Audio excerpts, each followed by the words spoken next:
আমাদের এটা হচ্ছে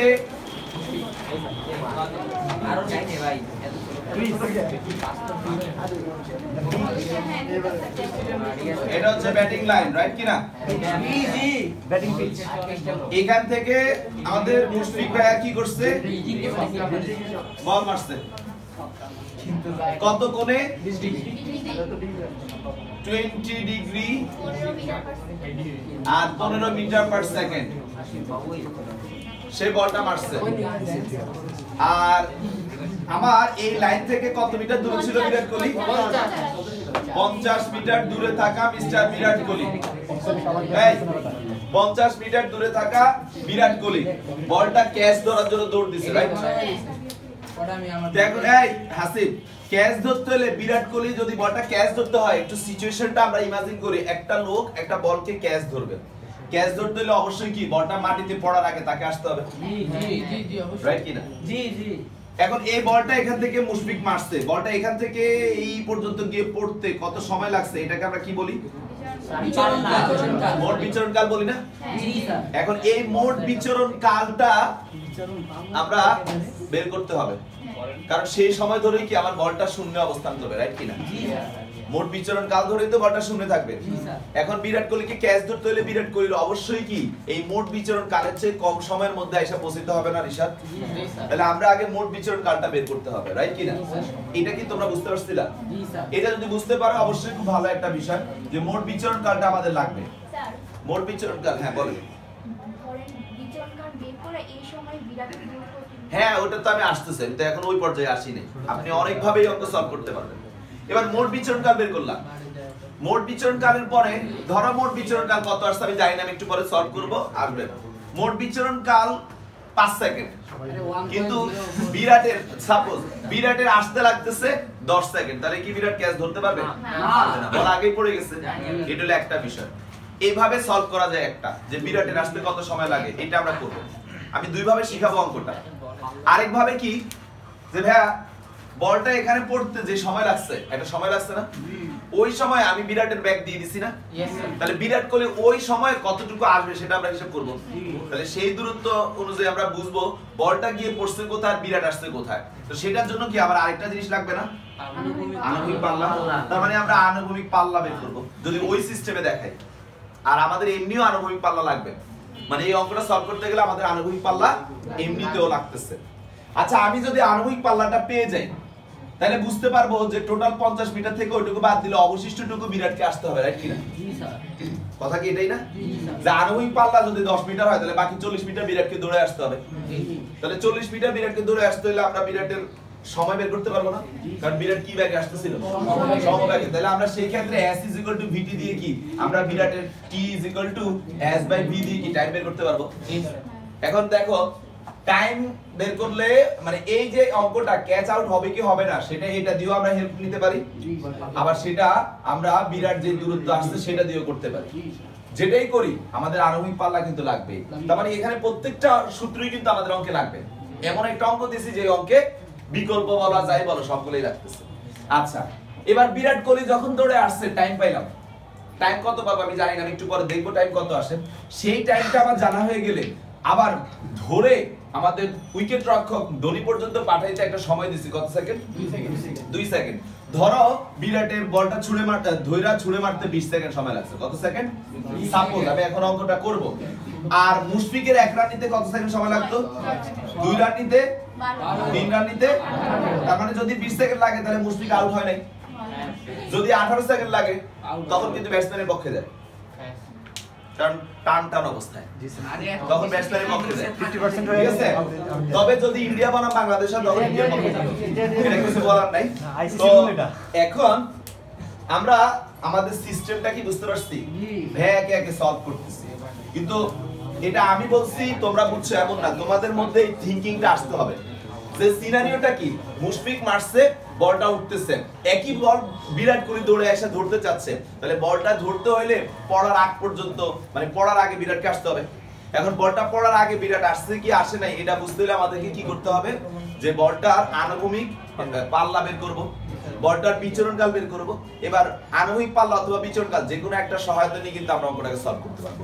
বিচরণ কাল দিয়ে করলে কিভাবে করব স্যার বিরাটের আসতে কত সময় লাগতেছে যদি বিচরণ কালের চেয়ে বিরাটের আসতে বেশি সময় লাগে ক্যাচ আউট হয়নি আর যদি কম সময় লাগে ক্যাচ আউট আচ্ছা আনুভূমিক পাল্লা দিয়ে কিভাবে করব যে আনুভূমিক পাল্লা আমার বলটা গিয়ে পড়ছে কোথায় আর পড়ার মুহূর্ত পর্যন্ত বিচরণ কালে যে টাইমটা ওই সময় বিরাট আসতেছে কত দূর যদি আমরা পড়ার আগে মানে পড়ার যে ডিসটেন্সটা আর ওই সময় বিরাট যদি ওই ডিসটেন্সের চেয়ে বেশি চলে আসে তার মানে কিন্তু বিরাট আগে এসে দাঁড়ায় আছে কিন্তু যদি পড়ার ডিসটেন্সের চেয়েও বিরাট আরো দূরে থাকে ওই সময়ের মধ্যে তাহলে কিন্তু সে পারে না তাহলে দুই ভাবেই এই অঙ্কটাকে সলভ করা যায় তো সর্বপ্রথম তাহলে আমাদের ফার্স্টে কি বের করব এট ফার্স্ট আমাদের বলটির বিচরণ কাল এই বলটির বিচরণ কাল কি হবে t is equal to 2 v naught sin theta naught by g 2 v naught কত দেওয়া ছিল 15 sin theta naught মানে 20 ডিগ্রি ডিভাইড বাই 9.8 কত আসে 1.047 সেকেন্ড অনেক কম সময় নিচ্ছে আচ্ছা আমরা পাইলাম জীবনও বিরাটের পক্ষে এটা সম্ভব না যদি রকেট স্পিডে না আসে আচ্ছা তাহলে আমরা আনুভূমিক পাল্লাটা বের করে ফেলি বলটির আনুভূমিক পাল্লা আনুভূমিক পাল্লা r is equal to formula কি জানি v naught square sin theta naught divided by g v naught square মানে 15 স্কয়ার sin 2 theta naught আমি ডাইরেক্ট বসাতে দিলাম 40 ডিগ্রি 9.8 কত আসছে 14.75 মিটার ওকে আমরা r পাইছি আমরা কি r পাইছি না এখন তাহলে বিরাট সাহেবের কতটুকু অতিক্রম করে আসতে হবে ওই যে 50 মাইনাস করার কোশ্চেন তাহলে আমরা 2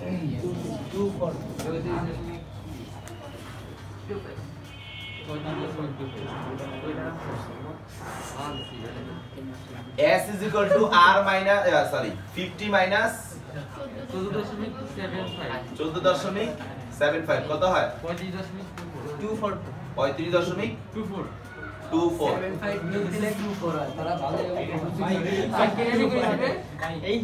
25 দিলাম সমস্যা কি vt বা t is equal to 35.25 divided by v কত আসে হ্যাঁ আসে তো স্যার 17.25 সেকেন্ড ভাইয়া আমার t is greater than t অতএব ক্যাচ আউট হবে না সবাই কি বুঝতে পারছেন কেউ কি আছেন বুঝেন না একদম লাস্টে বুঝছেন জারি বুঝছো আপু তুমি বুঝছো নি জান্নাত সুমাইয়া বুঝছো মুনা তো বুঝছোছি নাকি ইবা নাজিফা ইবা না না তোর নামই নাজিফা আচ্ছা যাক ভুল করে লেছি তাহলে তুই বুঝছো নি আচ্ছা এই ছেলেদের মধ্যে তন্ময় বুঝছস আচ্ছা ওমর বুঝছো মুয়াজ্জিন তো বুঝছে জানি জুয়েল ভাইয়া আমি আবার না বুঝি এই শাবাশ ঠিক আছে তাহলে আমরা আমাদের একটা কোশ্চেন সলভ করে ফেলছি সে ক্যাচ আউট হবে না আচ্ছা এখন এটার বিকল্পটা দেখবা বিকল্পটা হচ্ছে কি যে ভাই আমরা এই ডিসটেন্সটা তো জানি যে তাকে কতটুকু ডিসটেন্স কভার করে আসতে হবে 35.25 এই অংশটার বিকল্পটা দেখাচ্ছি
সময় দিয়ে করতে পারেন, দূরত্ব দিয়েও করতে পারেন।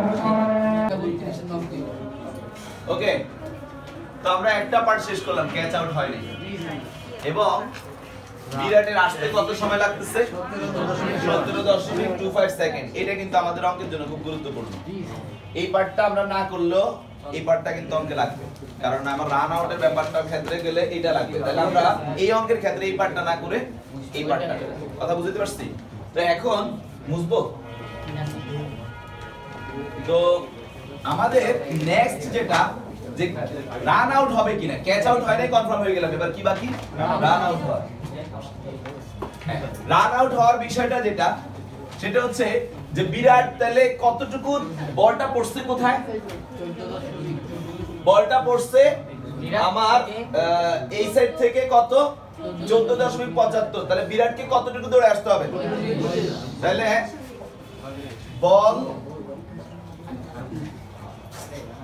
বলটি তুলে ছুঁড়ে মারতে বিরাটকে দৌড়ে আসতে হবে কত?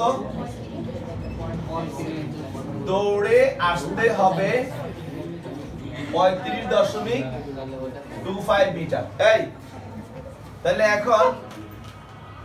এখন s আমরা কি জানি? vt। আমরা কিন্তু টাইমটাও বের করছি, ঠিক আছে? আচ্ছা, এটা যেহেতু টাইম অলরেডি বের করছি, তো দ্বিতীয়বার করার দরকার নেই, এটা বাদ দাও। এই যারা ইস কইছস তারা কি লিখতেছিলি? না। আচ্ছা, লিখবো কি? যে যেহেতু আপনার কলমে কালি নষ্ট হয়েছে, যেহেতু দৌড়ে বলটি ধরতে 17.25 সেকেন্ড এবং ধরে ধ্বনি পর্যন্ত পাঠাতে 2 সেকেন্ড, মোট 19.25 সেকেন্ড সময় লাগে, ঠিক আছে? এবং মুশফিকের 1 রান দৌড়ে নিতে 6 সেকেন্ড সময় লাগে। তাহলে 3 × 6 = 18 সেকেন্ড। কথা কম, 18 সেকেন্ড সময়ে সে 3 রান নিবে। ওকে, তাহলে এখন কি অন্যদিকে এটা বাংলা কথা একটু ব্যাখ্যা করবা। সৃজনশীল। বিরাটের সময় লাগছে, আচ্ছা এটা লেখার দরকার নেই।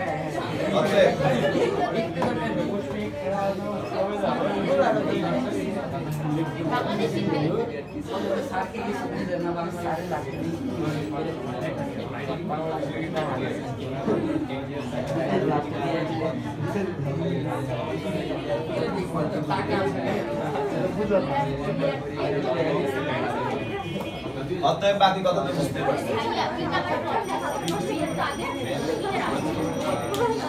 আগে কোথায় 2 মিটার আসছে?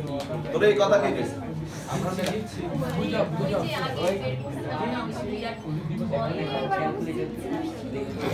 এই কোশ্চেনের লগে আগের কোশ্চেন মিলাচ্ছে কেন? এটাতে এই কোশ্চেনটা। আচ্ছা, এবার আসছেন, সবাই একটু শুনেন। আপনারা একটু শুনেন, আমি আপনাদেরকে এখন একটা সূত্র মানে অনুসিদ্ধান্ত শিখাবো, তারপর আরেকটা অঙ্ক দিব নেক্সট ক্লাসের জন্য। লেখো, প্রমাণ করো যে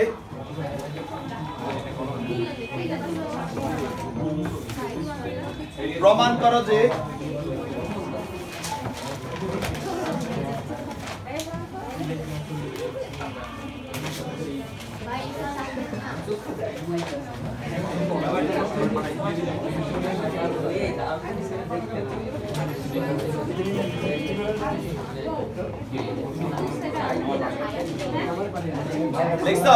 প্রমাণ করে যে কোন একটি প্রাচীর প্রক্ষেপ কোণ, প্রমাণ করো যে কোন একটি প্রাচীর প্রক্ষেপ কোণ। দেখি এটা তোমরা 2 মিনিট সময় পাবা নিজেরা করার।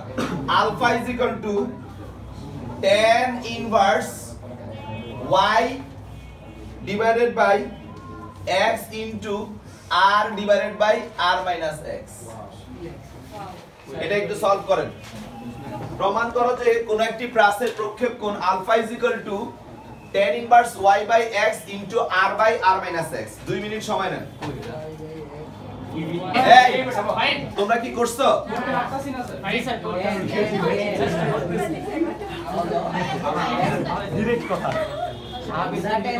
ভাইয়া তোমাদেরকে আমি ফিজিক্স ফার্স্ট ইয়ারের বই, ফিজিক্স বই প্লাস ম্যাথের মধ্যে এটা আছে, আমি একসাথে দুইটাই কভার করে দিচ্ছি। তোমরা ওটা ভাইবো না যে সেকেন্ড ইয়ার উঠলে আবার আমি এটা করাবো, আমার ওই টাইম হবে না। আমি তোমাদেরকে দেখো ক্লাস শেষ হলে এমনিতে বলে দিব যে হায়ার ম্যাথের এই চ্যাপ্টারটা করো, কিন্তু তোমাদের কাছে তো বই থাকবে না, আমি অঙ্ক দিয়ে দিব। স্যার আপনাদেরকে আমি যেটা দিছি দেখাও যে প্রক্ষেপ কোণ, এখানে আপনারা দেখেন x ও আছে y ও আছে আবার r ও আছে, তিনটা জিনিস খেয়াল করছো? আমি তো মুছে ফেলছি। রিশাদ একটু বলো তো কি দিছি? আলফা, মানে প্রক্ষেপ কোণকে আলফা বলছো, এটাকে তোমরা কি জানো? থিটা না, একই কথা। আচ্ছা কি ছিল? tan inverse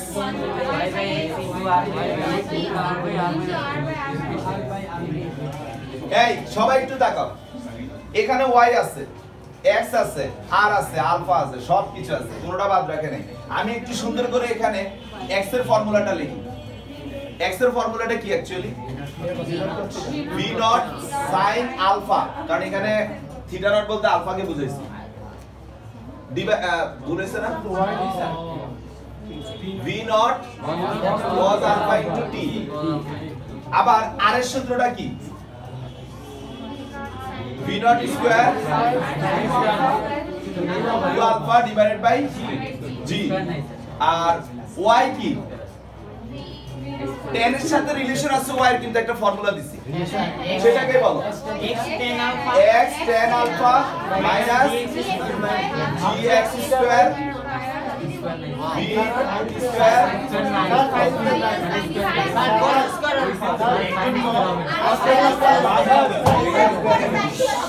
relax. একটার মধ্যে আরেকটা ঢুকাইলেও বাংলা নিজেই দেখতাম যখন পড়তে যাচ্ছি, এটার সময় বলতাম। আচ্ছা x tan alpha minus half gx square by v not square cos alpha, cos square. হ্যাঁ তো এখন এই y x r এই তিনটা ছাড়া আর কিছু আছে? এবার একটু চিন্তা করো তোমরা কোনটা থেকে আমি অঙ্কটাকে শুরু করলে বেটার হয়? y সমান সমান। Very good.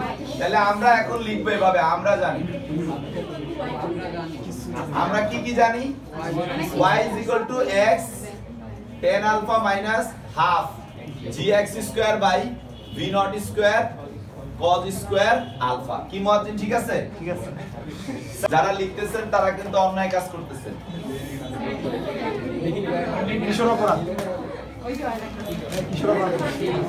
যারা লিখতেছেন তারা অন্যায় কাজ করতেছেন।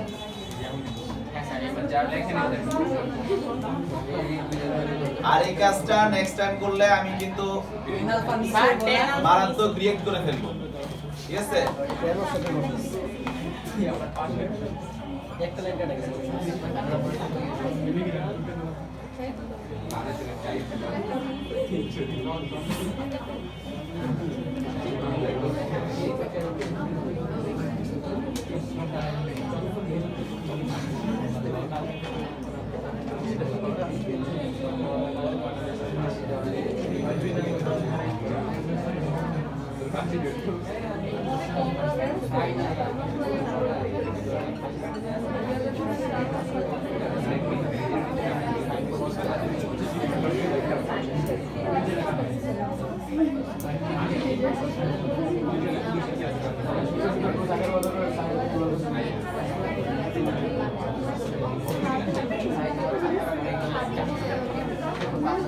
Hey,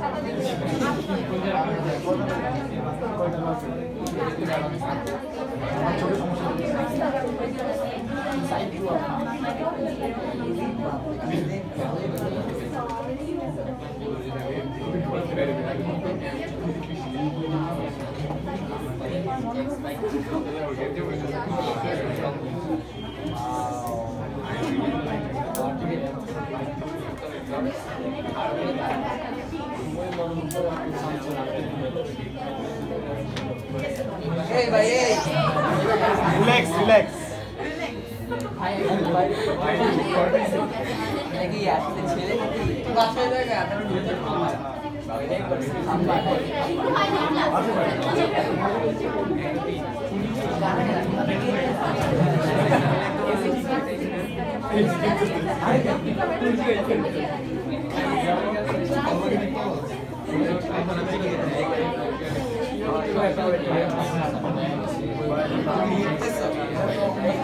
এটাকে এখন থেকে একটা সূত্র হিসেবে মাথায় রাখবা। এবার তোলেন। ভাই বুঝেন না স্যার আপনি প্রমাণ করেন বুঝেন না এটার মানে প্রমাণ করেন কিন্তু এটার মানে এটা মানে স্যার এই কোনটা তো আমি নিক্ষেপ কোণ আমি তোমাদেরকে বলছি যে কোনো একটা প্রাসের ক্ষেত্রে দেখাও যে বা প্রমাণ করার জন্য নিক্ষেপ কোণ আলফা ইজ ইকুয়াল টু এটা। তার মানে এখন থেকে তোমাদের যদি y x আর r জানা থাকে তাহলে তোমরা এই সূত্র দিয়ে কোণ বের করে ফেলতে পারবে। ঠিক আছে, এই সূত্র দিয়ে কোণ খুব ইজিলি বের করে ফেলা যায়। স্যার এরকমই একটু একটু করে আরো আগামী ক্লাসে প্রাসের দ্বিতীয় পার্টে চলে যাব আমরা। সেটা হচ্ছে যে কোন বিল্ডিং থেকে আনুভূমিকভাবে বা প্লেন যাচ্ছে এমন সময় একটা বোমা ছেড়ে দিচ্ছে, বা প্লেন যাচ্ছে একটা কেউ এইসব যুদ্ধ শিখেন না স্যার। বা প্যারাশুট যাচ্ছে এমন সময় কোন একটা পাথর ফেলে দিলে এগুলো কিভাবে গিয়ে পড়বে বা কোথায় গিয়ে আঘাত করবে এই ধরনের। বা ত্রাণ সামগ্রী, বন্যার্থদের ত্রাণ দেয় না, এই বন্যার্থদের ত্রাণ হেলিকপ্টার দিয়ে যাচ্ছে, নিচে নামলে ঝামেলা হবে।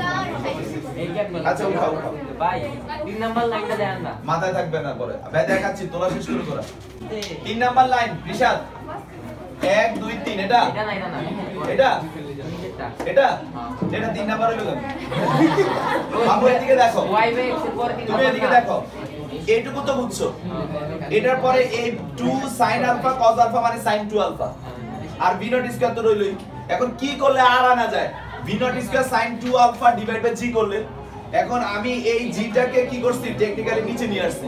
তো তুমি একটু দেখো x divided by v not square sin 2 alpha divide by g এই কথাটা মানেটা কি Rishad x by v not square sorry x into g divided by v not square sin 2 alpha তাহলে gx চলে আসে না ওই কনসেপ্ট। আর কোন লাইন না না আচ্ছা এখন স্যার আপনারা শুনেন তো আগামী ক্লাসে আমরা যে নিয়মটা শিখবো সেটা হচ্ছে একটা নির্দিষ্ট উচ্চতা থেকে আনুভূমিকভাবে কোনো বস্তুকে ছেড়ে দিলে আনুভূমিকভাবে এখন একটা হেলিকপ্টার যাচ্ছিল এমন সময় বন্যার্থদের ত্রাণ দিবে নিচে নামলে টাইনার ছেড়ে নিয়ে যাবে তাই উপরে থাকা অবস্থায় তারা প্লেন যাচ্ছিল এমন সময় ফেলবে তাই একটা ত্রাণকে ফেলে দিলে সে কিন্তু হেলিকপ্টারের ব্যাগ নিয়েই প্রথমে বের হবে কারণ হেলিকপ্টারের ব্যাগ আর ত্রাণ যেহেতু হেলিকপ্টারে ছিল সেম ব্যাগ একই ব্যাগ নিয়ে তারা যখন পড়বে তখন সে এইভাবে যাবে কিন্তু কে তাকে বাধা দিবে জি তাকে কোন দিকে পাঠাবে নিচের দিকে পাঠাবে তাহলে সে এইভাবে গিয়ে কিন্তু ফাইনালি এইভাবে গিয়ে পড়বে। আগামী ক্লাসে এটা শিখবো কিন্তু তার আগে একটা অঙ্ক লাগে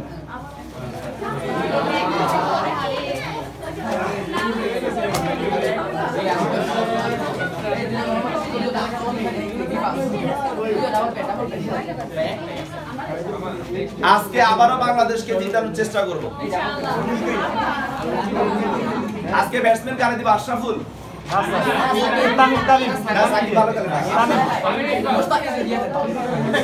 এই সাকিবকে যদি বলা হয় যে লাস্টের দিকে পিডায় তুমি ম্যাচ জিতো জীবনও পারবে না তামিমও পারে না ওকে মাহমুদুল্লাহ এটা মুশফিক পারে মাহমুদুল্লাহ পারে মাহমুদুল্লাহকে দেই মাহমুদুল্লাহ স্যার মেহেদী হাসান মিরাজের নাম শুনছিলেন হ্যাঁ এই লেখো বাংলাদেশ বনাম ভারত টি20 ম্যাচে শেষ বলে 6 রান দরকার ছিল। বাংলাদেশ বনাম ভারত টি20 ম্যাচে শেষ বলে 6 রান দরকার ছিল। ঠিক আছে মাহমুদুল্লাহ